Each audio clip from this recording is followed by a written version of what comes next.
Welcome back into Spring into Math 8. I'm Mr. Burns, and here is your today's topic, identifying rational and irrational numbers. Let's go ahead and get started.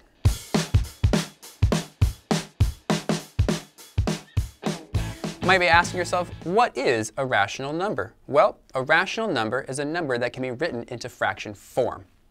And a fraction is already in a fraction form, so therefore it is a rational number. You should also know that rational numbers can be both positive and negative. Examples of rational numbers.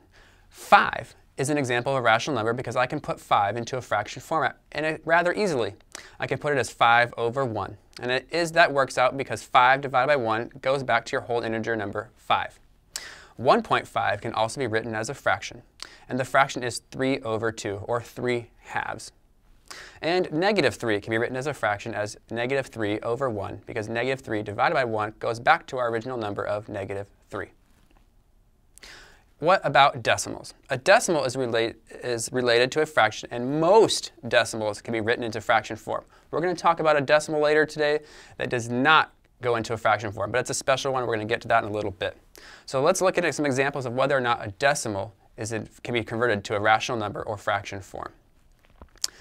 Is 0.34 a rational number? Well, yes, it is, because you can write it as a fraction, and that fraction is 34 over 100.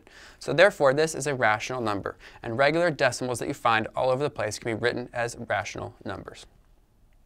Here's another example, 0.343434. Now this is an example of a repeating decimal, and it's tricky because it is repeating. But however, we can write this into fraction form because it has a fractional equivalent. All repeating decimals are also rational numbers. Here's another example. This is what we call a terminating decimal, 0.356789, etc. It ends at some point, so it does terminate. And we can write those terminating decimals as rational numbers as well. Which decimals are irrational numbers? Well, decimals that do not have an end are irrational. And the best example we can provide for you today is the number pi. Pi, Pi, also known as 3.14, is the greatest example of an irrational decimal number. Now, pi goes on forever and ever and ever. You may have even had a contest in your classroom to see you could recite the most digits of pi. Math teachers often celebrate Pi Day, March 14th. Pi is considered an irrational number because it never ends and you cannot write it into a fraction. What about square roots? Square roots are rational and irrational. Now pay close attention to hear the difference. A square root that can be completely reduced into an even whole number is rational. My example today is the square root of 49 is 7. 7 times 7 gives us back to our square root number of 49. Square roots can also be irrational numbers when they can't be completely reduced to an even whole number.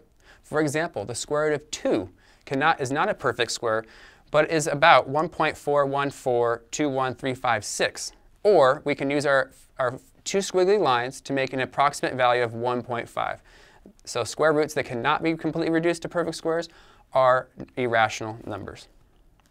So examples of rational numbers: fractions, when they're both positive and negative; decimals that are both positive and negative, terminating or repeating even work too; square roots, but they must reduce evenly into a whole number. Examples of irrational numbers: decimals that do not terminate or repeat, such as pi, as well as square roots that don't completely reduce all the way down to an even whole number integer. Well guys, that's it for today. That's a lot of information. Good luck solving.